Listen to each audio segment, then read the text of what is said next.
Nós paramos ali falando um pouquinho de citologia, mas não deu para falar de histologia, né? A citologia é o estudo da célula, que é a unidade básica, não é isso?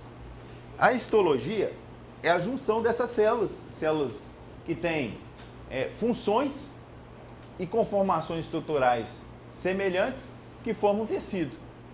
Então, se você tem ali, por exemplo, um tecido ósseo, ele tem uma célula específica, não tem? Osteócito, né? Se você tem um tecido muscular, ele tem uma célula específica, não tem? A fibra muscular, não é isso? Se você tem ali a pele, tecido epitelial, conjuntivo. Se você tem o nosso cérebro, a nossa medula, tecido nervoso, que é composto por neurônios. Essas células têm funções semelhantes e estruturas semelhantes. Então elas vão formar um conjunto. E esse tecido vai formar, por sua vez, o quê? O conjunto desse tecido. Vai formar o quê, pessoal? Um órgão. E o órgão, quando vários órgãos se unem, eles formam o quê? Um sistema, pessoal. Então nós temos que entender isso aí. Célula é a menor unidade, né? Estrutura básica, cavidade cavitacional. Depois nós vamos ter a união de células que têm funções semelhantes, vão formar os tecidos vão formar os órgãos e os órgãos vão formar o sistema. E a união dos sistemas vai formar o quê? A união de todos os sistemas que nós temos. Sistema digestivo, sistema circulatório, sistema endócrino, sistema linfático. A união desse sistema forma o quê? Corpo, pessoal. Pode responder, gente. Vocês estão meio... Vocês sabem tudo. E outra coisa, vamos lá, detalhe. Isso é uma coisa que eu aprendi, é muito importante. Na primeira aula a gente teve esse contato, né? Nenhum professor que está aqui, que vem aqui, por mais que ele seja especializado, pós-graduado na NASA, ele é dono da verdade. Ninguém é dono da verdade, a gente vive sempre aprendendo. Agora tem um lugar, que é um lugar onde a gente pode errar, que é mais fácil da gente errar, que a gente pode falar aqui bobeira, pode errar, é aqui, é onde que nós estamos sendo formados, treinados. Você deve evitar errar, é lá com o seu aluno. É quando o seu aluno te questionar, te perguntar, você não pode falar bobeira não. Aqui você pode falar, os colegas vão rir, nós vamos zoar pra caramba e tal, mas beleza, você aprendeu. Né? Então, é no campo de treinamento, é na hora da gente estar treinando, é a hora que a gente pode arriscar, errar, para a gente evitar de errar na prática, na hora que a gente está realmente exercendo a função de professor. É a hora que você está exercendo sua atividade ali. E mesmo assim, a gente está suscetível a erros, né? Falar alguma coisa ali, engasgar, falar uma coisa ali, equivocar-se.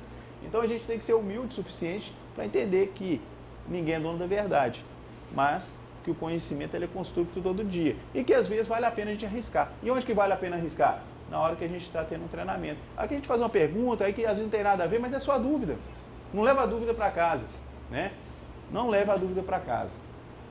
Então vamos lá.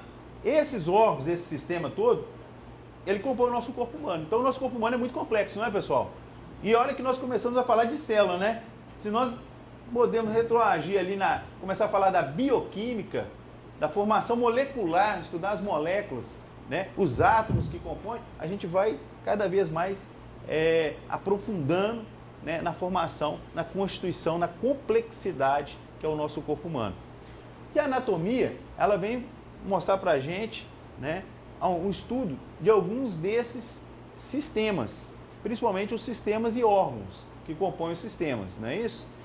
Então, a anatomia ela começa basicamente na estrutura dos órgãos. Então, tem os tecidos formam os órgãos formam os sistemas, o sistema forma o corpo humano. Então, nós vamos começar na anatomia, nós vamos começar basicamente dos nossos estudos de órgãos. Quando a gente segmentar o sistema, nós vamos segmentar em órgãos, nós vamos ver isso aí.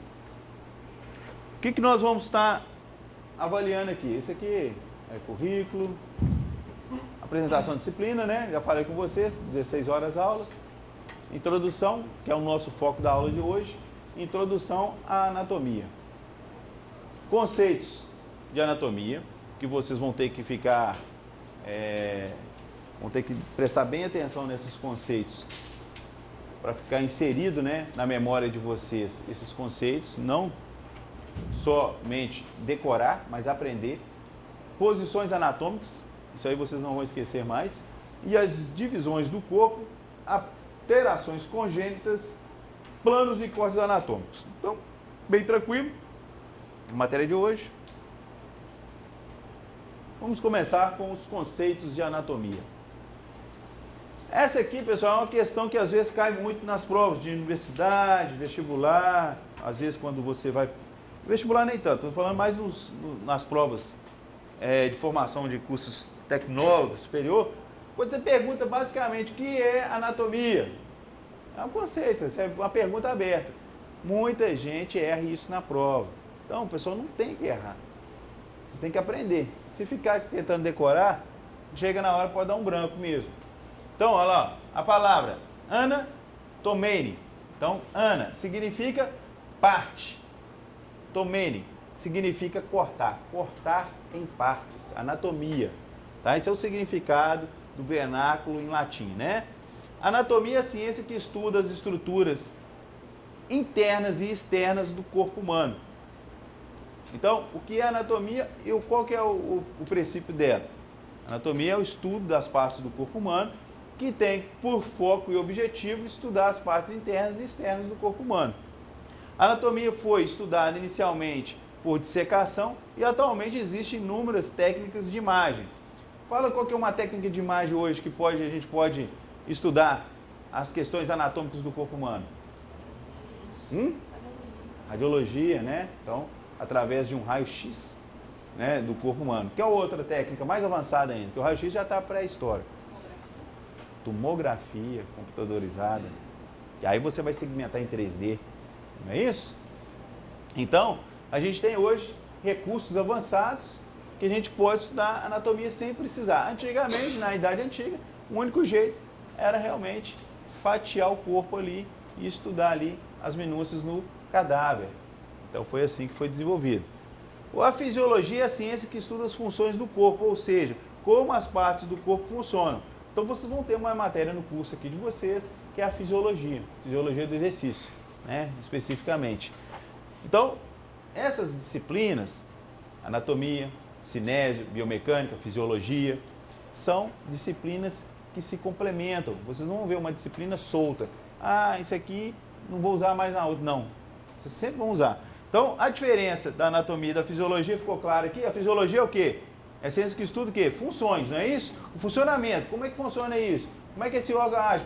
Por que o coração? Ele faz o quê? Sístole, diástole, injeção, como que é o posicionamento das válvulas, como que elas se abrem, né? Para que serve o ventrículo? Qual que é o metabolismo ocorrendo ali interno, ali naquele sistema? Então, a fisiologia, ela vai estudar as funções do corpo ali, o funcionamento. E a anatomia, ela vai estudar, né, basicamente essa questão das partes internas e externas do corpo ali. Posição anatômica. Então, essa posição que vocês vão ver lá no laboratório semana que vem, do sistema esquelético, lá tem uma peça, né, artificial que compõe, que reproduz um sistema esquelético, um esqueleto humano. E aí, quando vocês verem essa posição com as palmas das mãos viradas para cima, nessa posição, em pé ereto aqui, olhando para frente, essa aqui é a chamada posição anatômica. Vocês não podem esquecer isso. Posição anatômica. Vocês não podem esquecer a posição anatômica. Então, quando eu vou fazer um estudo na posição anatômica, é essa posição aqui. Ok? O que é a posição anatômica? Desculpa. É a posição que o indivíduo em ortostatismo, né? Ortostatismo, cabeça neutral, olhar na linha do horizonte, olhando anteriormente, membros superiores estendidos ao lado do corpo, com as palmas das mãos voltadas anteriormente, membros inferiores juntos com os pés paralelos e os dedos voltados para a frente. Então, se tiver uma questão lá perguntando o que é posição anatômica, vocês têm que fazer essa descrição aqui. Ok? Então, essa é a descrição que vocês têm que saber, ela aqui. O indivíduo está em ortostatismos, né? Olhar na linha do horizonte, as palmas da mão voltadas para frente, os membros estendidos ao longo do corpo, os pés voltados com a ponta para frente. Então, é isso aí que vocês têm que entender e descrever na posição anatômica. Nós vamos ver que tem outras posições que a gente pode adotar no corpo para estudo ou até mesmo para a prática da atividade. Então, não confunda essa parte da posição anatômica aí. Está na transparência, né? Acho que foi enviado para vocês aí. Aqui nós temos as vistas anatômicas.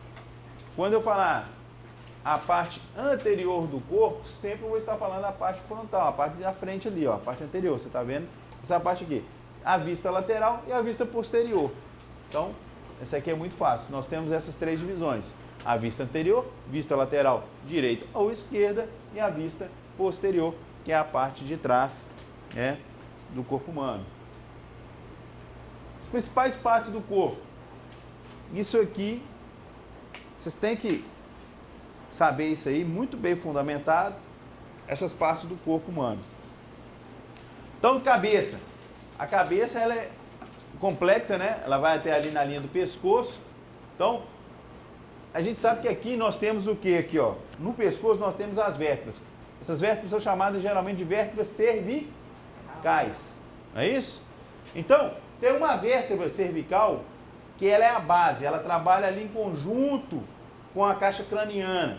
O nome dessa vértebra ela se chama Atlas. Então, o Atlas, ele faz a junção ali, no forame ali, e ele encaixa na base do crânio ali. Então, do Atlas para baixo, até na C7, que é a última cervical, é o pescoço. Acima do Atlas, a caixa craniana, é a cabeça. Tórax ou tronco. Nós temos ali a divisão do tórax ou tronco. Então, nós vamos pegar essa parte aqui do tórax, tá? Linha das costelas, linha diafragmal. E nós temos o dorso, né? Tórax. E nós temos o dorso e o abdômen também. Tudo faz parte do tronco, ó. Tórax, dorso e abdômen. Tudo faz parte do tronco. Beleza, pessoal? E dividir em três partes, olha lá. Vocês podem ver ali, né? Depois nós temos a pelve, né? Onde que ficam os órgãos genitais. O membro inferior, são divididos, né, por segmentos, e membro superior, também dividido por segmentos. Então, nós sempre vamos trabalhar isso. Vamos trabalhar as partes do corpo. Pessoal, exercício para membros superior. Nós vamos fazer uma ficha de treinamento para membros superior. Quais são os membros superiores? Os braços, não é isso? Direita e esquerda. E eles vão ser divididos por segmentos. Vamos aprender os segmentos.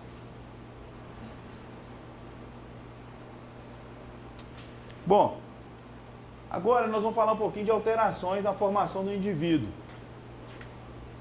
O indivíduo, né, o ser humano, ele tem uma constituição física que a gente pode ser considerado dentro do padrão da normalidade, aonde que é tudo aquilo que está presente na maioria das pessoas. O mais frequente, um dado puramente estatístico, que determina um padrão de normalidade. Exemplo, 5 dedos na mão, 2 olhos, um nariz. Então, é o padrão de normalidade. Se eu tenho na minha mão 6 dedos, eu já saí desse padrão de normalidade. Então, o normal do ser humano é o quê? 5 dedos, né? 2 braços, a perna. Então, é o padrão. Quando essa formação, né, dessa constituição anatômica, ela foge do normal, nós vamos ter umas separações. Eu posso ter alterações congênitas na formação do indivíduo, a primeira chamada anomalia. Essa anomalia é uma alteração morfológica que difere do normal, trazendo prejuízo de função, porém é compatível à vida. Entendam isso aqui, ó. Quando eu perguntar, dê o conceito, o que é uma anomalia? Ela traz um prejuízo de função. O que é a função? Minha mão. Qual que é a função da mão? É o quê? Uma das funções. Pegar, não é? Pinçar, pegar, comprimir. Se eu tenho aqui, por exemplo, um dedo em cima do outro encavalado, 2 dedos juntos e tal, às vezes vai me impedir de fazer um movimento específico de pinçamento. Então ela vai prejudicar o quê? A função. Não é isso? Se eu tenho o pé meio voltado para trás, o joelho, eu vou andar o quê? Vou ter um prejuízo no passo. Então eu tenho um prejuízo da função aquele órgão, aquele membro vai exercer. Mas ele é compatível com a vida. Eu vou viver.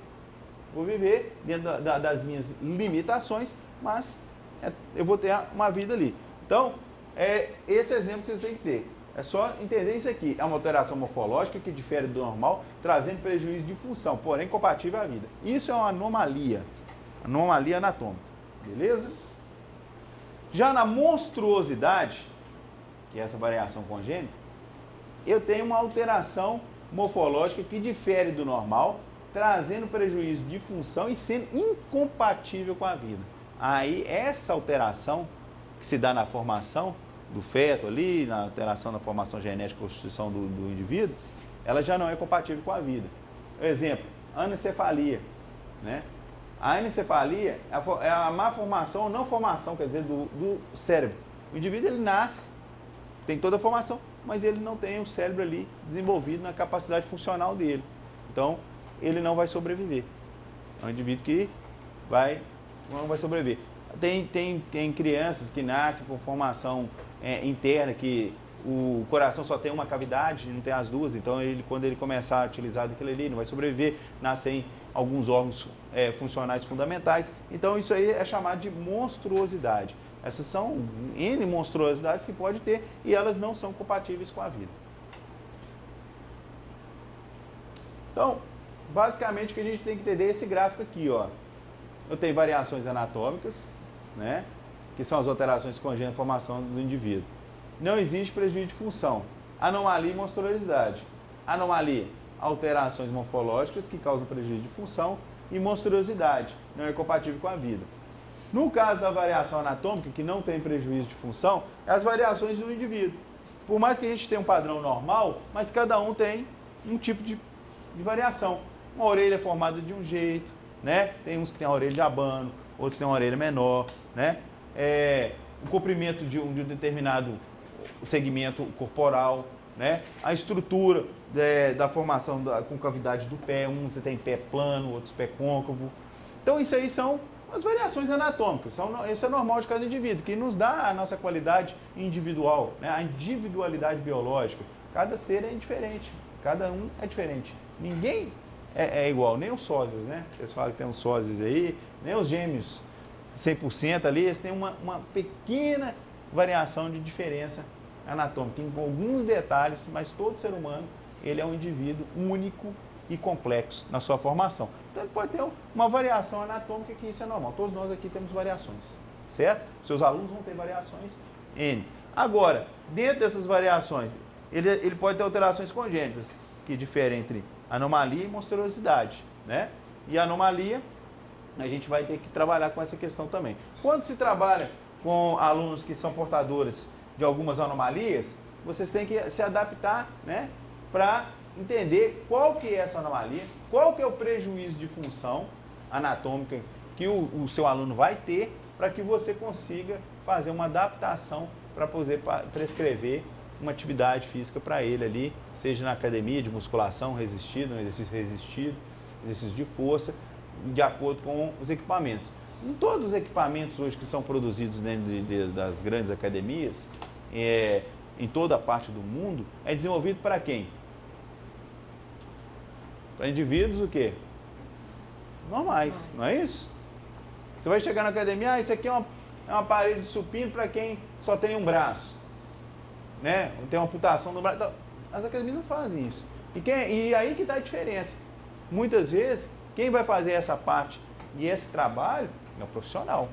É o profissional que vai trabalhar com isso aí. Então, aí vem um nível de especialização do profissional ali, para ele poder adaptar e favorecer essas pessoas que têm ou essas formações morfológicas com prejuízo de função, ou as pessoas que perderam, né, aquilo ali por causa de um acidente, né, perderam um membro, né, sofreram alguma situação que sugeriu que ele tivesse uma necessidade especial para executar determinado tipo de exercício, né? Ficou clara essa parte aqui das variações anatômicas, anomalia, monstruosidade, definiu, tudo certinho? Não dúvida? Certinho? Bom, planos e eixos. Vou falar isso aqui depois do intervalo, tá? Continuar então nossa parte aqui, pessoal,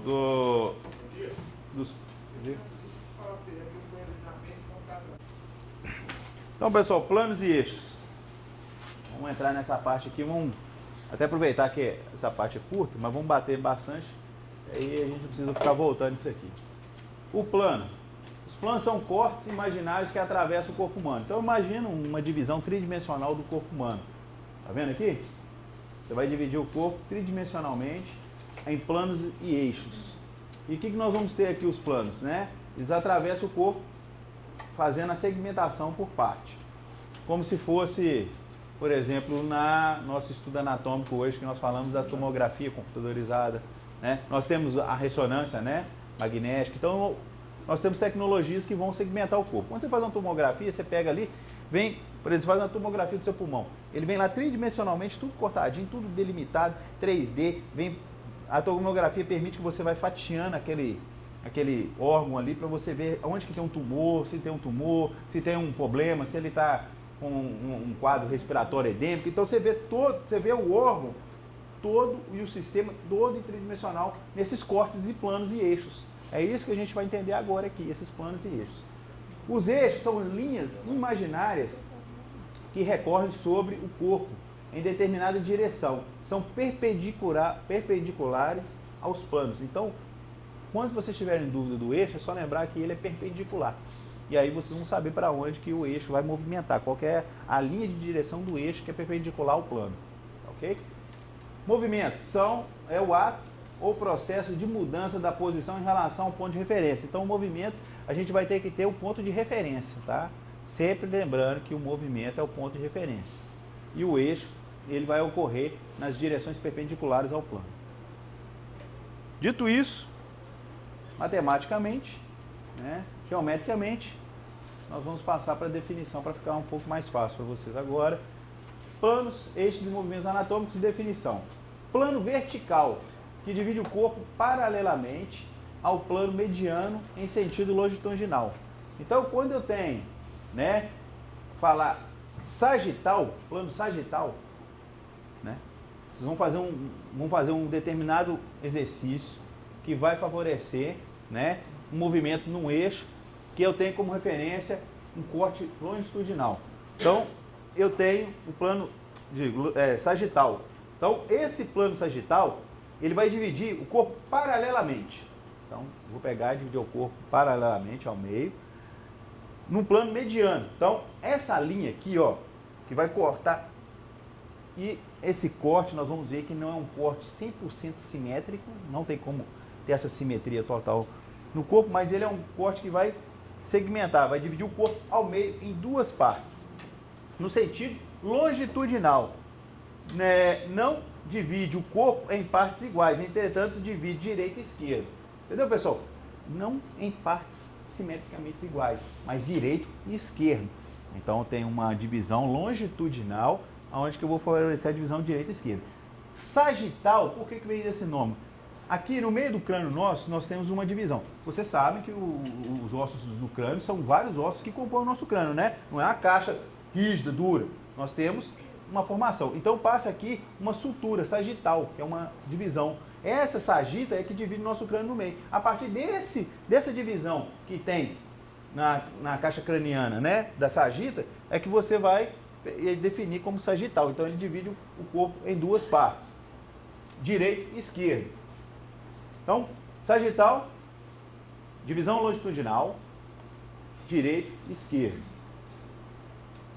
Agora eu tenho a definição do frontal ou coronal. No plano coronal, eu vou pegar essa divisão do corpo e vou dividir ele longitudinal também, tal como o sagital, o longitudinal e o coronal vai ser divisão do corpo longitudinalmente, em proporções anteriores e posteriores. Lembra das partes do corpo que eu falei? Tem as partes laterais, posterior e anterior, e aí eu vou dividir ele em anterior e posterior. Esse plano é paralelo à região da frente.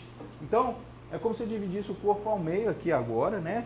Pegando uma visão lateral do corpo, eu vou dividir aqui, ó, pelo meio todo e vou separar a parte posterior da parte anterior. Esse é o plano coronal. Beleza?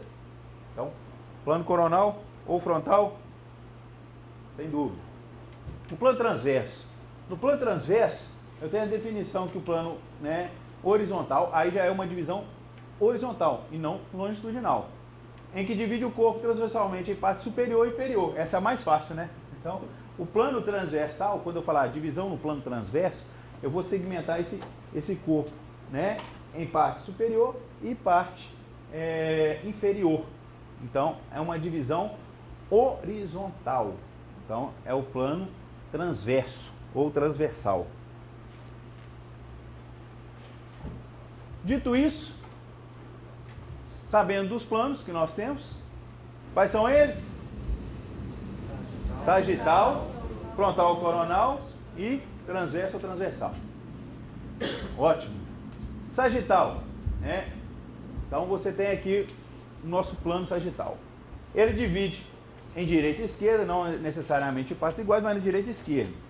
E eu tenho um eixo. O que seria esse eixo? Um eixo látero, lateral ou transverso.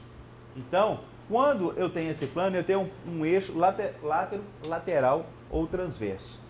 E aí, esse eixo vai me proporcionar fazer um movimento. Agora que nós vamos começar a linkar isso aí no exercício, né? Qual seria esse movimento? Flexão e extensão. Então, se eu faço um movimento, vamos pegar o braço aqui, ó. Se eu faço esse movimento de flexão e extensão, eu tenho que ter um eixo, né? Tudo que faz uma rotação faz em cima do eixo, não é isso? A roda de um carro não gira, não tem um eixo, ela gira em torno desse eixo. Então imagina aqui, ó, o eixo aqui. Esse eixo, ele entra lateral, tá vendo? Ele entra nesse sentido. O meu ombro, eu faço esse movimento aqui, ó. Flexão, extensão. Flexão, extensão. Tem um eixo lateral, que vai permitir um movimento de flexão e extensão. Na perna, no quadril, também, flexão, extensão. O que é isso? O eixo lateral. Então, entendam isso. Nós vamos ter uma divisão tridimensional num plano sagital, onde vai dividir o corpo em parte direita e parte esquerda. Nessa divisão, eu vou ter um eixo. Esse eixo é um eixo lateral, que vai me permitir o movimento de flexão e extensão. Beleza? Não pode esquecer isso, tá, pessoal? É lógico que quem nunca viu essa divisão do corpo humano aqui? Primeira vez, vocês estão vendo? Então, beleza, nós vamos bater nela aqui várias vezes, vocês vão ver que depois fica na massa do sangue aí. Aí você chega na academia, já vai fazer, manda um aluno fazer um movimento lá, você já vai começar a imaginar anatomicamente, ó. Você está fazendo um movimento de flexão de bíceps, né? Então ele está usando um eixo lateral e o plano que ele está fazendo esse eixo é um plano sagital, que está dividindo divisão longitudinal. Então, meu aluno está fazendo uma flexão de cotovelo, né? Uma flexão de cotovelo, uma flexão de bíceps ali, né? E aí ele está usando o quê?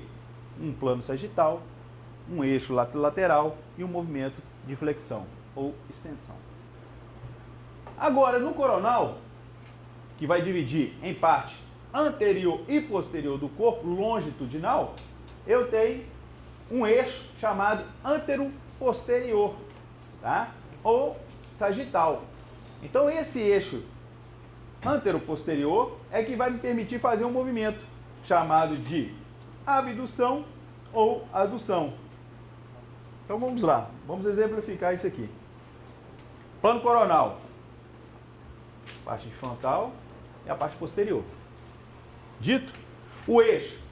Esse movimento agora, esse eixo, ele é antero-posterior, ele vem de frente para trás. Antero-posterior. Imagina que o eixo entrou aqui ó, agora, ó. Beleza? Com esse eixo entrando aqui, eu consigo fazer esse movimento aqui? Não. Eu tenho que fazer um movimento de abdução ou adução. A abdução sai, essa linha que divide o meu corpo longitudinalmente é chamada linha medial. Então, o que eu saio da linha medial para a linha lateral. Então, o afastamento do meu braço, tá vendo? Eu estou afastando. Aqui, ó, tá saindo da proximidade da linha medial para fora. Então, eu saio da linha medial para a linha lateral do corpo. Esse movimento é um movimento de abdução.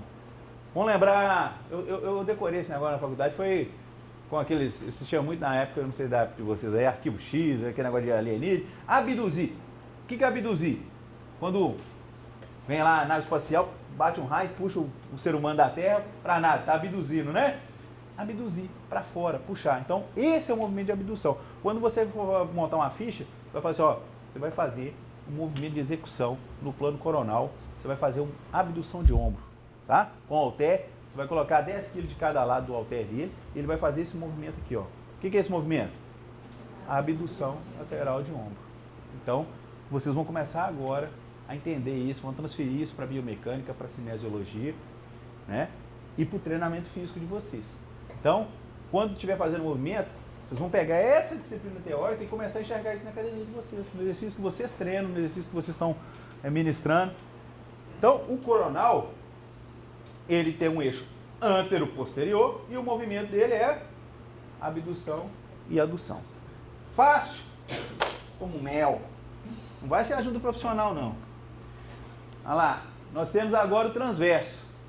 O transverso divide entre parte superior e parte inferior. E o eixo? O eixo é longitudinal. Agora o eixo ele entra de cima para baixo. Tem um eixo antero-posterior, lateral e longitudinal. Bacana? E esse eixo longitudinal, ele permite fazer qual tipo de movimento? Rotação interna, né? Então quando eu faço uma rotação interna medial, então eu vou fazer essa rotação em função da linha medial. Ou uma rotação externa lateral. Vou fazer uma rotação lateral. Para mim fazer esse movimento, ó, lateral, medial, eu vou ter que ter uma referência. Se eu estou pegando o meu braço direito, se eu fizer uma rotação do meu tronco, né, para a esquerda, eu estou fazendo uma rotação para a linha medial. Se eu fizer uma rotação para o lado direito, eu estou fazendo uma rotação lateral. Então, essa rotação, esse eixo, é que vai me permitir fazer esse movimento de rotacional. Rotação interna medial e rotação externa lateral. Tá? É o eixo transverso. Então, são 3 planos, 3 eixos e movimentos distintos. Não é isso? Primeiro movimento que a gente estudou, o movimento de flexão e extensão no plano sagital, o movimento de abdução e adução no plano coronal e o movimento de rotação interna e externa no plano transversal transverso. Lá na transparência de vocês vai ter esse quadrinho aqui, ó. Estudem esse quadrinho, que aí não vai ter erro, né? Vocês também vão fazer um trabalho semana que vem, e um dos trabalhos que vocês vão fazer, eu vou até adiantar aqui, quem já quiser já aí pode ir pesquisando essa semana para adiantar. Vocês vão escolher alguns exercícios dentro da academia, tá? Exercícios comumente feitos, vocês vão escolher esses exercícios, ou eu vou sortear, ou a gente vai definir, cada um vai pegar um exercício diferente, a turma toda aqui, nós vamos ter que achar exercício para todo mundo, e vocês vão fazer a avaliação do exercício. Então, dá um exemplo ali, o cara está lá na rosca Scott, por exemplo, ou no agachamento, está no agachamento, por exemplo. Vocês vão falar qual que é o plano do exercício, né? Qual que é o eixo de cada articulação envolvida e qual que é o movimento que ele está fazendo ali. Então, nós vamos pegar esse exercício, uma parte do trabalho de vocês vai ser isso. Então, vocês já vão olhar isso aí. Então, vocês vão classificar esse movimento aqui em referência ao quadril, ele está no plano X, coronal. O eixo que está sendo é o eixo anteroposterior. E aí o movimento, adução e abdução. Então, se você está fazendo a elevação lateral de perna com caneleira e tal, aí você vai ter que fazer toda essa análise no exercício. Isso vai ajudar vocês demais. Quando chegar na cinésio, vocês vão deslanchar na matéria lá se vocês pegarem essa parte aqui e entenderem isso aqui. Então, um dos objetivos do trabalho que eu vou passar semana que vem para vocês é para você já fixando essa parte que vai ser usado muito na cinesiologia para vocês lá. Então, nós temos aqui os planos sagital, frontal, transverso, ali os eixos lateral, transverso, o anteroposterior sagital e o longitudinal. Movimentos, flexão, extensão, abdução, adução, rotação interna, rotação externa. Olha que interessante que quando eu tenho aqui no plano coronal, o meu movimento, né, anteroposterior ou sagital, tá vendo? Olha só, cruzado. E aqui no sagital eu tenho transverso, né? Então, a gente vai usar sempre essa classificação. Para ficar mais fácil, lembra só dos movimentos lateral e anteroposterior, fica mais fácil para vocês aí entenderem isso aí. Bom, pessoal, então aqui encerra, né, essa primeira parte aqui, né, dentro da transparência que eu passei para vocês. Nós vimos isso aí e alguma dúvida até agora dessa parte introdutória? O que são os conceitos básicos de anatomia, o que significa anatomia, né? O que são as formações congênitas, as diferenças anatômicas, né? As classificações, as divisões do corpo, a questão dos planos e eixos, essa é a parte introdutória, ela é muito básica, muito simples, mas ela tem que ser bem fixada, tá? Se tiverem dúvida, a gente esclarece aí. Agora nós vamos aprofundar mais um pouco. Ver se a gente já passar um pouquinho aqui o conteúdo. Todo mundo baixou o livro aí? Vamos ver se eu estou com ele aqui em PDF. Está aqui o livro, ó. O problema é que aqui fica pequeno, né? Quando não é no celular, tá, pessoal? Quem tiver o livro aí. Qual o nome mesmo? Esse livro eu passei ele pro Detroit, eu devia ter passado no grupo para vocês. Anatomia Geral. É Anatomia Geral de Elade Pessoa e Francisco Carlos Ferreira. Mas depois você pega com o pessoal aí que já tá em PDF aí no grupo aí, né? Fica mais fácil você procurar na internet. Então vocês vão pegar lá essa semana, vão dar uma estudada, né? Nessa parte aqui, ó. Vamos chegar aqui, ó.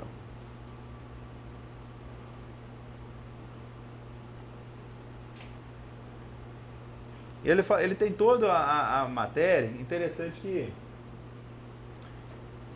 tá tudo bem explicado nele, vocês vão fixar, é um conteúdo que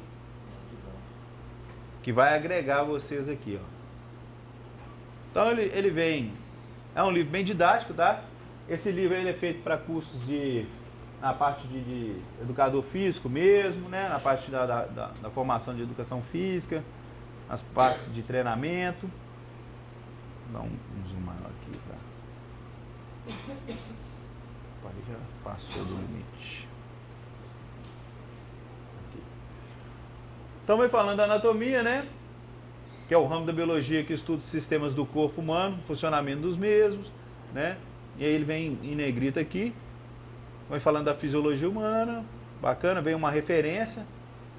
Outra coisa também, meus amigos, vocês vão ter que começar a dar uma lida de artigo científico. Então, o próximo trabalho de vocês deve ser em cima de um artigo científico. Então já vai acostumando aí com essa questão aí de fazer a leitura de artigos. As variações anatômicas e morfológicas, né? O que é as alterações morfológicas? O estudo do aspecto da forma e da aparência. Então, a morfologia é o estudo do aspecto das formas e da aparência. Essa aparência exterior dos órgãos dos seres vivos e da matéria ou das partes que compõem um vegetal. Então, é o estudo morfológico. É o que a gente vai ver aqui. Há evidentes diferenças na morfologia, denominadas variações anatômicas, que aparecem em qualquer um dos sistemas do organismo sem prejuízo funcional. Então, olha só que essas variações que eu falei com vocês de indivíduo para indivíduo. Vocês vão ter uma figura aí, a figura 1, que ela vai dar essa aqui, essa divisão aqui, olha. Tem o indivíduo A e o indivíduo B. Aí você está aqui na posição anatômica. Lembra da posição anatômica? Sim. E outra coisa, em cinésio, vocês vão aprender a diferença entre posição anatômica e posição fundamental. Por isso que às vezes você vai iniciar um exercício, nós vamos iniciar na posição fundamental. É diferente a posição fundamental da posição anatômica. Sempre para análise morfológica, nós vamos usar a posição anatômica. Então você tem ali o indivíduo na posição anatômica, aí você vê lá do indivíduo A e do indivíduo B. Na visão lateral, você vê essa diferença. Olha lá, uma produção abdominal mais exagerada, isso prevalece ali, que ele tem o quê? Uma lordose maior acentuada na coluna lombar dele, e aí ele tem uma produção abdominal. É uma postura que o indivíduo assume, né, ao longo do desenvolvimento, seja do comportamento dele ou da morfologia do próprio organismo dele. Tem mulheres, por exemplo, tem muitas mulheres que têm uma lordose acentuada. Para isso que ela dá aquele quadril, aquele volume, naquela empinação da região final ali da coluna do sacro ali, né? E aí ela tem, geralmente, isso pode ser morfológico, pode ser da própria estrutura da organização do indivíduo. Essas alterações morfológicas, elas são de indivíduo para indivíduo. Não vai atrapalhar, muitas vezes, se for. Ó, detalhe, tem pessoas que adquirem uma má postura e essa má postura leva a um desenvolvimento, né, de uma deformidade ou uma conformação da estrutura do corpo. Então a pessoa senta errada na cadeira, ou então ela tende a ficar inclinada. Hoje nós temos aquela problema gravíssimo hoje, que é o celular, né? Que a pessoa fica com a cervical sempre voltada, o pescoço voltado para baixo, nessa posição, mexendo. Então você vai criando com esse comportamento seu um desvio postural. E uma das grandes vertentes hoje da educação física e tudo é correção postural. Na correção postural, você consegue melhorar muito a estrutura física do seu aluno. Você consegue fazer com que ele tenha uma apresentação melhor. Quando ele tem um desvio postural muito acentuado, ele provoca essas diferenciações. Só que essas diferenciações morfológicas, se elas não forem próprias do organismo da pessoa, né, não for uma estrutura ali, a vértebra ali, por exemplo, se ela tem uma lordose morfológica, as vértebras são adaptadas. Se ela adquire aquilo ali, pode gerar uma compressão do disco intervertebral. Esse disco, ele, de acordo com o excesso de peso, a má postura, pode gerar, né, uma hérnia de disco, que é uma invaginação do disco comprimindo a inervação que sai da coluna. Então são várias coisas que podem acontecer. Mas a gente tem que entender isso, que cada indivíduo tem uma diferenciação. Às vezes você vai pegar um indivíduo lá que ele nasceu com uma diferença de equilíbrio das escápulas. Ou ele nasceu, né, tem um indivíduo que tem escápula alada, escápula protusa, né? Então você vai olhar isso aí e fazer um estudo para ver se aquilo é congênito, né, se é uma variação anatômica do indivíduo. Ele nasceu com aquela variação anatômica e o corpo dele está adaptado àquela variação anatômica. Ou se essa variação anatômica foi decorrente da má postura, de exercícios feitos errados. Então, isso tudo tem que ser feito uma análise. Na anatomia é que você vai entendendo essas questões que vão nortear, né, o seu plano de treinamento ali. Então, posição anatômica, já falamos sobre ela, né? É a posição de referência padronizada, o corpo na mesma postura ereta, né? A posição chamada ortostática. Então, quando falar, vou fazer uma pergunta lá, vou colocar 3 indivíduos lá, figura de 3 indivíduos. Qual é o indivíduo que está na figura ortostática? Indivíduo A, B, ou C, ou D. Aí você vai olhar lá o que é a figura, o que é a posição ortostática, de pé, posição bípede, né? Pés paralelos, né? Aí você tem lá os membros estendidos ao longo do tronco, as palmas das mãos voltadas para frente na posição anatômica, cabeça e pés estão voltados para frente, o olhar no horizonte. Exatamente, indivíduo A e B são diferentes, mas nenhum apresenta prejuízo de equilíbrio na posição bípede. Quer dizer, por mais que eles são diferentes, uma postura mais ereta, o outro com a coluna, né, um pouco mais acentuada ali de lordose na produção abdominal, mas eles conseguem equilibrar, andar, não atrapalha a função do ser humano, vai fazer o que um faz, o outro também vai fazer. Então essa variação anatômica ela não traz prejuízo de função. Aqui nós temos uma outra figura. Pode falar. Eu sempre tive essa dúvida sobre lordose, porque eu tenho um pouco. E eu sempre achei que exercício, tipo agachamento, ia prejudicar com o tempo, entendeu? Na sua lordose, você identifica a sua lordose como sendo congênita de nascença, sempre teve na infância, sempre teve essa característica? Você sente dor na coluna lombar? Normalmente? Não, sem exercício. Estou falando normalmente. Um pouquinho não. Às vezes, bem raro, mas dói. Aqui. Então, é aí que você tem que ver se você, com o seu comportamento diário, com a sua postura, se você está acentuando essa lordose, que você geralmente pode ter ela um pouco mais acentuada do que o convencional, porque também tem uma parte que chama retificação lombar. A lordose, ela é normal, só que principalmente em mulheres, às vezes ela é um pouco mais acentuada. E essa acentuação, ela vai de indivíduo para indivíduo. O que você não pode acontecer é a sensação de dor, principalmente sem exercício. No dia a dia você começa a ter dor na coluna, e principalmente dor aqui, ó, na L4, L3. Esse tipo de dor, né, se você tiver na postura de ficar sentada e está dependendo da situação, você pode estar acentuando ou ela pode estar se agravando. Essa curvatura ela pode se agravar muito, né? É chamado hiperlordose. A lordose, pessoal, é normal. Entendeu isso? Lordose é uma estrutura geométrica da coluna normal. Pode ser mais um pouco acentuado, menos acentuado, de acordo com o indivíduo. A hiperlordose, que eu acentuo ela excessivamente, ela é prejudicial. E tem muita mulher que Mas às vezes ela pode. gosta de andar nessa postura aqui, ó. Ela faz isso aqui, ó, né? Aí, esse tipo, principalmente vocês aí que malham pra caramba, né? Chega lá, aquela postura de fisiculturista, né? Então você já vai acentuando a lordose instintivamente na sua postura para definir um glúteo mais, levantar um pouco mais o bumbum ali, aí tende a acentuar a lordose. E esse comportamento continuamente pode levar a uma hiperlordose, dor constante, e aí sim tem que ser feita a correção. E quando a mulher ela tem os seios muito grandes, ela pode vir a sentir dor também na região lombar? Pode. O excesso, né, do tamanho, do volume dos seios causa um peso. Esse peso tende o quê? A projetar a mulher para frente. A gente acha que não, que isso é tal, mas se você pensar bem, se você pegar, vou dar um exemplo, você ver como é que 1 quilo faz a diferença, por exemplo. Você pegar 1 quilo, colocar 1 quilo aqui no seu braço e fizer esse movimento aqui, o primeiro você nem sente. Às vezes você tem um braço forte, né, você nem sente. Mas se fizer 30 vezes, 40, 50, vai dar uma dor. Imagina a pessoa andar com aquele peso o dia todo. Subindo escada, descendo e tal. Aquele excesso, né? Isso eu estou falando quando o seio é muito grande mesmo, exagerado. Aquilo ali pode provocar uma dor, sim. Porque ela vai julgar e ela tem que fazer compensação. E outra coisa, quando a mulher tende a fazer compensação, quando os seios pesam mais, para ela não ficar nessa postura aqui, ela tende a compensar. Então o que ela faz? Ela tem um peso, olha como é que é o desequilíbrio anatômico. Ela tem um peso aqui, ela tende a jogar o peso para desequilibrar e acentuando aqui na flexão, né, no movimento do quadril. Então pode trazer dor sim. Por isso que alguns médicos recomendam cirurgia para... Mas quando Isso. quando o bumbum também é grande, também faz isso. Sim, o desenvolvimento do glúteo, às vezes, ele pode ocasionar, só que ele já é...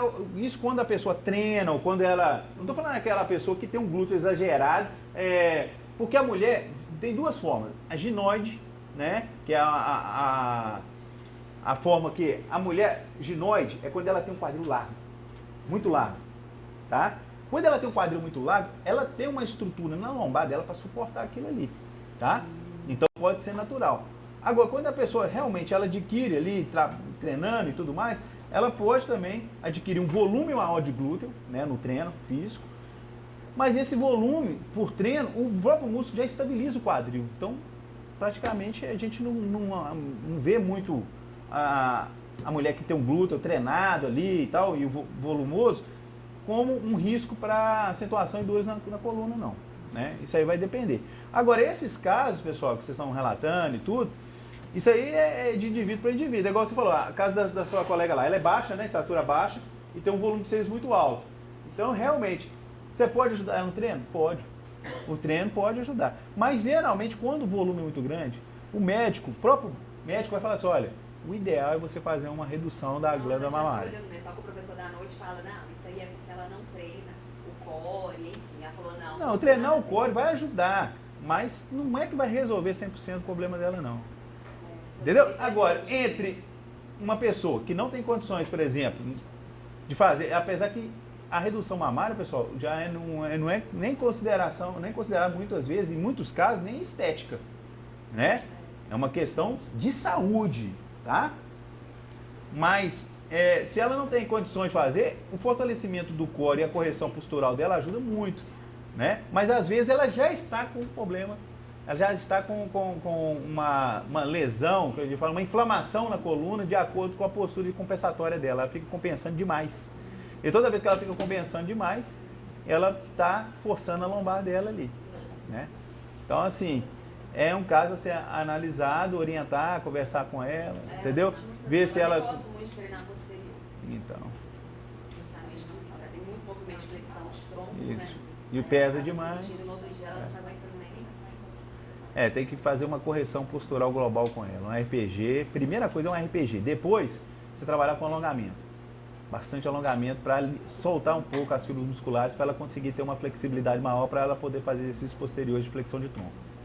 A partir daí, um fortalecimento do core e uma estabilização melhor, para ela conseguir suportar o peso. Agora, se ela está satisfeita com a estética dela, não quer fazer uma redução, que ela está tranquila, que não é o foco dela fazer, a única solução dela é trabalhar mesmo a musculação para fortalecer e a correção. Beleza? No seu caso da coluna, vale a pena você fazer uma avaliação, tá? Fazer uma avaliação ainda. Não é para você sentir dor no agachamento, não é para sentir dor no exercício. Eu não sinto dor fazendo exercício físico. Às vezes, assim, dá umas dores e eu sei que é por causa disso, entendeu? Decorrer do dia, eu caro às vezes, mas dá um pouquinho de dor e eu sei que é por causa disso. E aí você vai ter que fazer assim. O seu caso é RPG também. Você treina bem, né?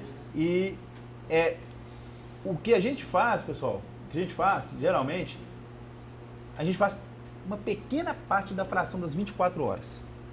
Se você faz um treino de 1 a 2 horas, num período de 24 horas, pensa bem, você treinou ali 2 horas, mas você está 24 horas, com postura, às vezes, você senta um pouquinho na cadeira, joga um pouco de lado, às vezes você está andando, você está desequilibrada. Essa questão do realinhamento da postura, do comportamento seu, é que vai interferir na dor da coluna. Então, você tem que começar a se policiar, né? Sempre pensando na sua postura, né? Não retificando a sua curvatura lombar, que é fisiológica, né? Mas evitar esses posicionamentos, essas posturas inadequadas, que vai levar à dor, né? Tem um exercício na academia que eu não consigo fazer ele de forma alguma. Então, quando você deita, é abdominal. Eu não consigo, porque aqui fica assim, e eu não consigo... Parece que eu É a tô- prancha inclinada? Na prancha inclinada ou no O banco, assim, no eu banco deito você pra fica fazer, solto? Tipo assim, eu pego o peso e jogo pra trás, eu não consigo fazer. Aí você Porque fica só aqui com eu fico, ó, o quadril apoiado em cima do banco e a Isso. parte do tronco solta, não é isso? É, eu fico Você aqui. vai lá embaixo e faz. É um exercício que realmente eu até Ele falo parece com que eu vou vocês. Esse exercício, esse abdominal, ele não é um abdominal que você tem que tomar muito cuidado, principalmente para pessoas que têm curvatura lombar acentuada, principalmente para isso, entendeu? Então até mesmo, não é só você não, muitas mulheres que têm a curvatura lombar vão sentir dor nesse exercício aí. Então, Uma vez eu até tem falei nem todos os exercícios, pessoal, é indicado para todo mundo. Aí que tá o negócio. Vocês estão entendendo que isso aqui é anatomia, né, básico, mas se a gente for falar de treinamento, de características físicas, de cinésio, vocês vão entender que nem todos os equipamentos, nem todos os aparelhos são feitos para todo aluno. Tem aluno ali que a anatomia, a fisiologia dele não vai permitir. O comportamento estrutural do corpo dele não vai permitir. Se você colocar ele naquele exercício, você vai prejudicar seu aluno. Você vai lesionar ele. E muitas vezes ele vai achar que aquela dor, aquela pequena dor que ele sente ali, é dor de treino. Esse que é o pior feedback que tem um aluno, é ele achar que ele sai da academia e falou, nossa, o treino hoje foi arrebentado. Professor, foi bacana demais, tô com uma dor aqui do lado, nossa, tô... Aí beleza. Você chega ali, o aluno geralmente, ele não tem esse feedback, o que é uma dor crônica, que está causando lesão, de uma dor tardia pós-treino.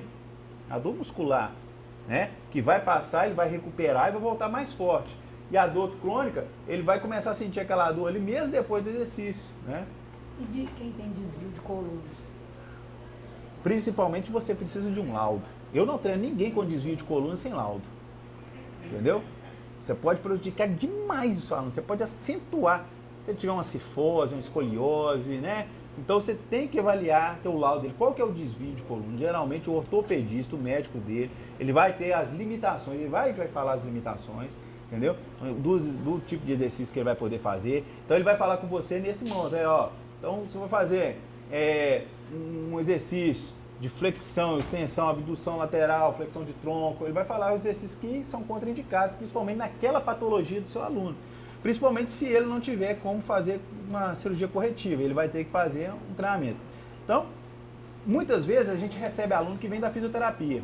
Você já tem alunos seus que vem da fisioterapia? Quando chega um aluno seu falar que veio da fisioterapia, que ele tem algum problema osteomuscular, seja congênito, um acidente e tudo, você vai, pede ele para entrar em contato com o fisioterapeuta. Isso é muito importante, pessoal.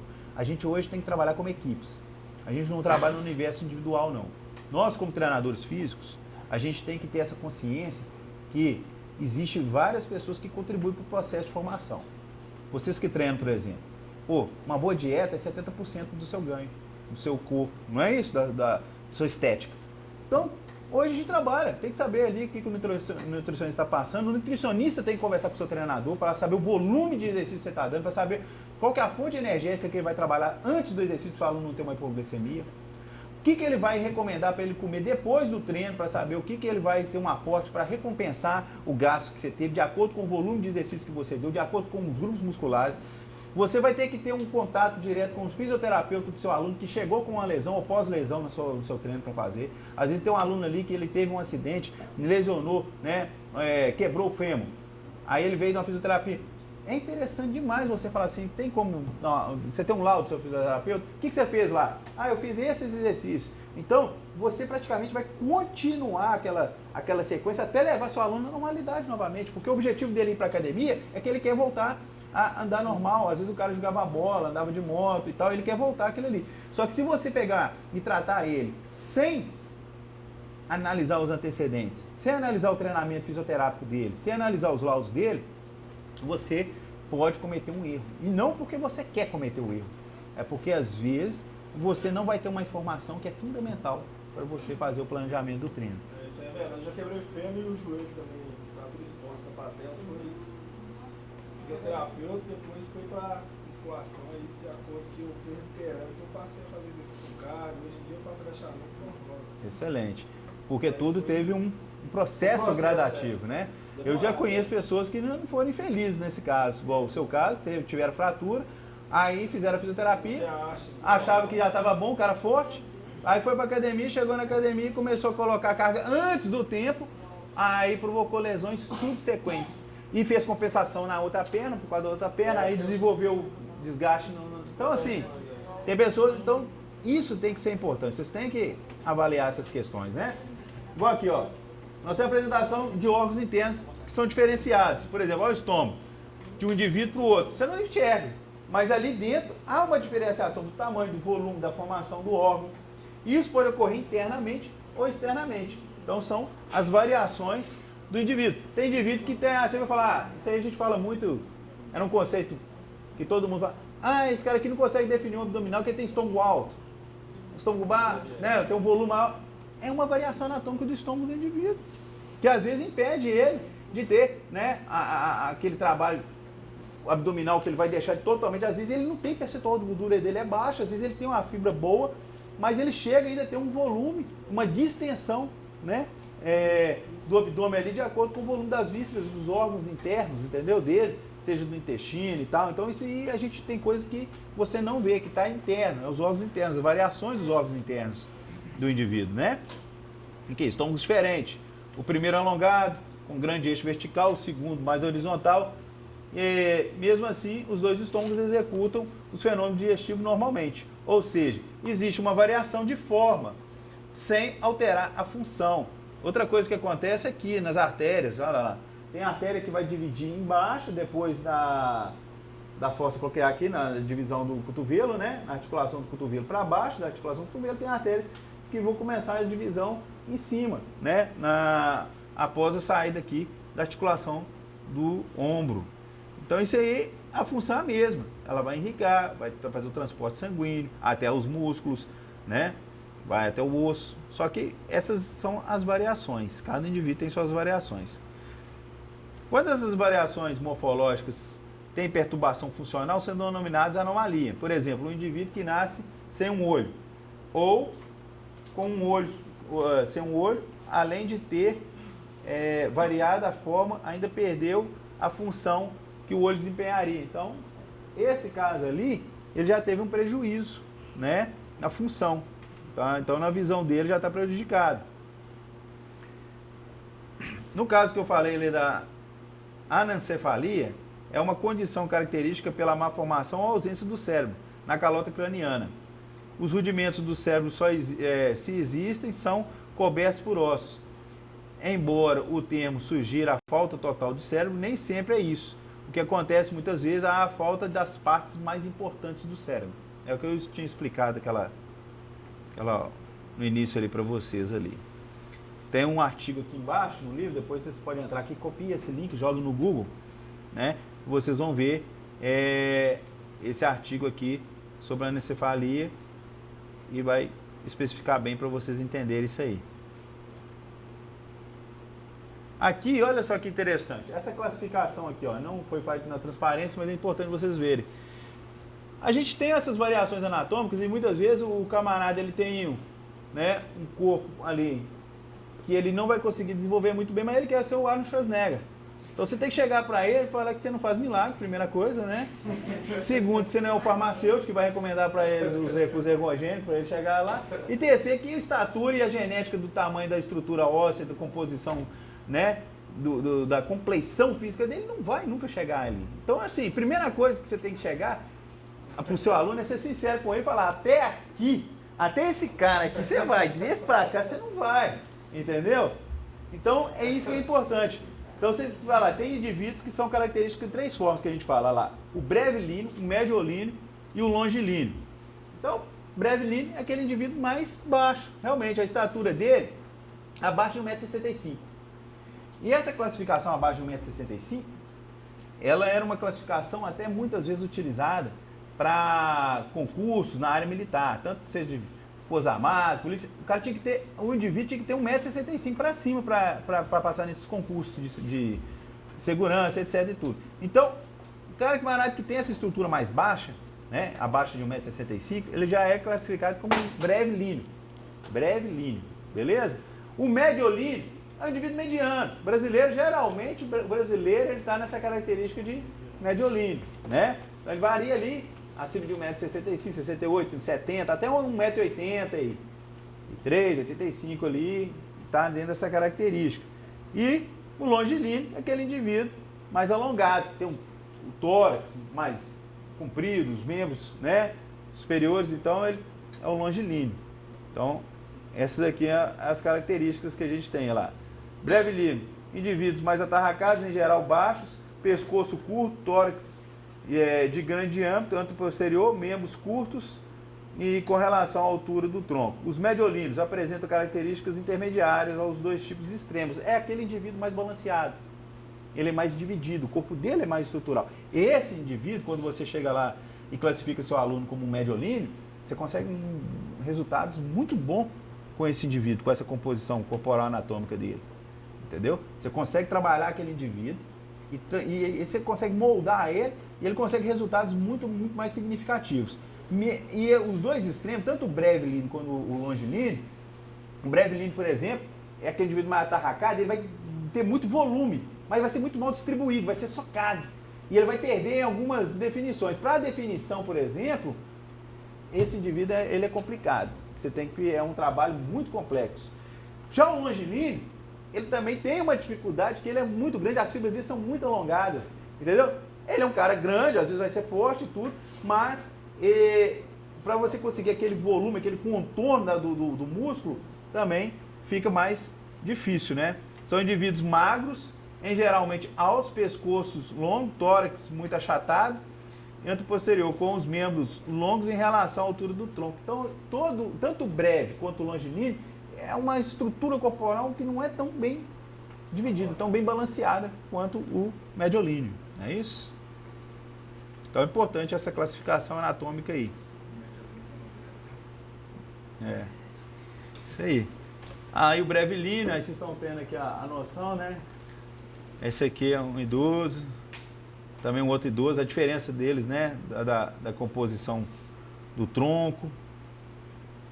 A gente vai ver, principalmente pessoas que não treinam, principalmente os que não treinam, essas características são bem aparentes. Você já vai começar a olhar hoje assim, você sai ali, ó, na academia no quarteirão, você ó, brevilíneo, longilíneo, mediolíneo, brevilíneo. Você já fica escaneando e já classificando todo mundo. É igual quando você vai ver o ectomorfo, endomorfo e mesomorfo. De algumas pessoas aí. Passando cuidado com aquela pessoa. Dá um berrinho sozinho aqui. Aí que fala aqui, ó, interessante, olha isso aqui, ó. No decorrer dos tempos, seres humanos também sofreram modificações morfológicas devido à evolução e adaptação da espécie. Além das variações citadas, notáveis modificações ocorreram pela cessação do estado de vida. Os cadáveres não correspondem exatamente ao ser humano vivo. Existem alterações nas estruturas relacionadas à coloração, consistência, elasticidade, forma, posição e estrutura anatômica. Por mais que você tenha um cadáver ali, você vai dissecar ele perdeu muitas vezes a forma, ele perdeu a hidratação, o líquido interno da célula, a coloração, elasticidade do tecido. Então, o que fala é isso aqui, o cadáver não reflete diretamente 100% o funcionamento fisiológico, né, a anatomia o volume anatômico daquele órgão pode ter reduzido. Por isso que hoje, com os estudos dos equipamentos mais modernos, de ressonância, tomografia, né, que a gente tem as análises duplas, isso tudo hoje favorece a um estudo anatômico mais consistente. Por isso que as informações que a gente tem hoje são melhores, né? E essa modificação do indivíduo, ele é muito interessante. Se você pensar bem, os ancestrais primitivos, eles viviam o quê? Da caça, né? Andavam vários quilômetros, eram nômades, faziam exercício físico do amanhecer ao anoitecer, só, né? E ele tinha uma postura diferenciada. Então aquilo ali, o indivíduo foi melhorando as condições de vida dele, foi aperfeiçoando algumas coisas, né? Ele foi retificando mais, a posição ortostática dele foi melhorando, né? Que ele vem de uma posição mais encurvada, então ele foi levantando ali a coluna dele e tal, ficou com a posição ortostática melhor. E hoje nós chegamos num pico de excelência e agora nós estamos descendo de novo a serra.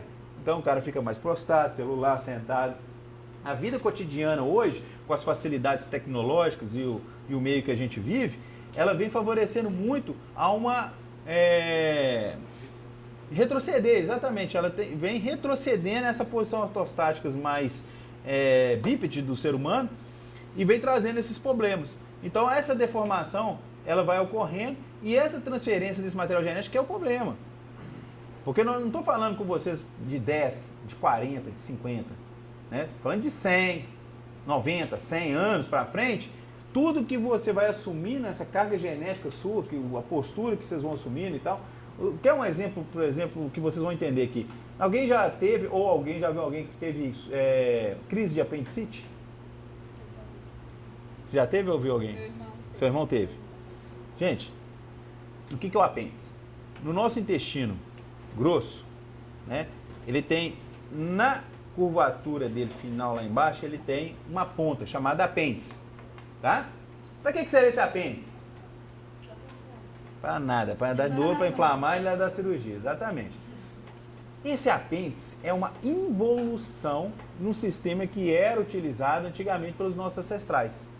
Quando o ser humano ele caçava e tudo, ele comia muita carne, não tinha os recursos que a gente tem, que ele vivia realmente de uma caça bruta, de uma alimentação mais orgânica ali, às vezes vinham pedaços de ossos, pedras, sedimentos que ele tinha naquela alimentação e aquilo ali precisava ser depositado num processo. Então o apêndice ele é tipo um reservatório de pequenos materiais, detritos alimentares que ficavam armazenados ali, que depois era expurgado do organismo ali, para não passar para o intestino delgado e provocar lesões.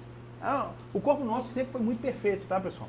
Só que com a evolução da nossa alimentação, já não havia mais necessidade do apêndice para fazer isso, né?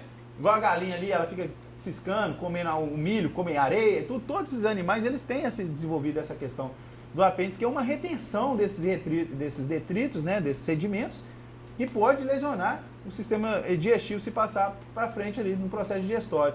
E aí, ele ficava retido ali. Esse apêndice, com a evolução do nosso nível alimentar, com a cocção dos alimentos, né? Cozinhando, preparando os alimentos, cada vez mais, principalmente agora com essa questão do alimento industrial, o apêndice perdeu função. Então há uma redução desse apêndice. E esse apêndice hoje, realmente é isso que acontece. Ele cada vez menor, a tendência, se continuar geneticamente como ele cada vez ele tem reduzido o tamanho e a função. E daqui alguns anos, não sei quantos, mas não tem mais o apêndice. Ele sumir ali. E aí assim as funções, a questão de pelo corporal, que antigamente o ser humano tinha muito pelo, porque não tinha as condições de proteção dele, realmente ele necessitava dessa questão dos pelos para fazer a proteção, né, da pele. Isso vai perdendo com o tempo. Uma série de questões, né? A força de mandíbula, a mandíbula era mais espaçada, a gente tinha que morder muito, então tinha que rasgar aquela carne que não era, né, bem cozida e tudo. Então essas facilitações hoje, você pega o alimento hoje até desmancha, né? A gente agora vai entrar na era da picanha, então você pega aquela carne macinha ali e tal, né? Então assim, isso vai facilitando por um lado e aí a gente vai tendo modificações genéticas ao longo dos anos e vai transmitindo essas modificações com o passar do tempo e aí o corpo vai se adaptando. Essas modificações, se você pensar por um lado, hoje, a maioria, vamos tirar, vocês aqui são uma pequena parte da sociedade. Vocês não representam Nós não representamos a maioria da sociedade em termos de cuidado do corpo. Beleza? Bom, a realidade é essa. Se você olhar, olha o índice de obesidade hoje. Né? Quantas pessoas têm diabetes, hipertensão, dislipidemia? Né? Quantas pessoas têm postura, você vê andando na rua curvada ali, com todo empenado e tal, às vezes pessoas novas, tudo com disfunção. Isso é a sociedade hoje, com os meios facilitadores. O cara hoje para ir na padaria, ele tem 2 quarteirão da casa dele. Ele entra no carro dele, sai, aí 2 quarteirão, vai na padaria, compra o pão, volta, guarda o carro dele, vai de moto, vai de bicicleta. Não, de bicicleta até é bom, né? Eu trabalhava de Uber, a pessoa 2 quarteirão assim. Chegava ela. Não, é incrível, né? É difícil, né? Não, mas eu falei assim, opa, que é isso, cara? Eu não acreditei. Não acontece, mano. Isso aqui, ó. Tem vezes que você pega assim, não dá nem pra acreditar. E aí, essas questões é que vão fazendo o ser humano mais fraco. Cada dia que tem, a gente está pensando, não, mas essa questão das facilidades tecnológicas, eu estava discutindo com um amigo meu essa semana, e ele estava falando o seguinte, o sistema está sendo implantado nos Estados Unidos, mas já em Dubai já tem, né? Um amigo meu está indo para dar aula em Dubai, até falei com ele para essa semana para ver se ele vai rapidinho para mim ir embora para lá também. O negócio aqui vai pegar, então já falei com ele, vai lá para Dubai, dar aula de jiu-jitsu, um professor meu. Aí estava falando lá é o carro não tripulável. Você faz um pedido no iFood, por exemplo, e de repente você pega o seu celular, faz o pedido, faz o pagamento normal, né, via eletrônica. De repente o seu celular, aí você desce, tá o carro destrava a porta, você vai lá, pega seu pedido no banco traseiro, fecha o carro, não tem motorista, não tem nada. Entendeu? O carro pega e vai embora. É o carro não tripulado. Os Estados Unidos agora está implantando muito. Isso é porque o advento da tecnologia 5G. Só pode ser feito isso com 5G. Então dá uma lida nesse capítulo. Se tiver dúvida, traz para mim na próxima aula. Essas divisões aqui do corpo tem que estar de cor sorteado. No trabalho nós vamos usar a divisão do corpo, tá? Planos e secções. Dá uma lida. O livro aqui ele traz uma visão 3D das divisões. Muito boa essa divisão aqui, ó. Vocês vão dar uma olhada nos planos aqui, planos e eixos. Aqui plano horizontal. Então, dá uma lidinha. Se tiver dúvida, anota.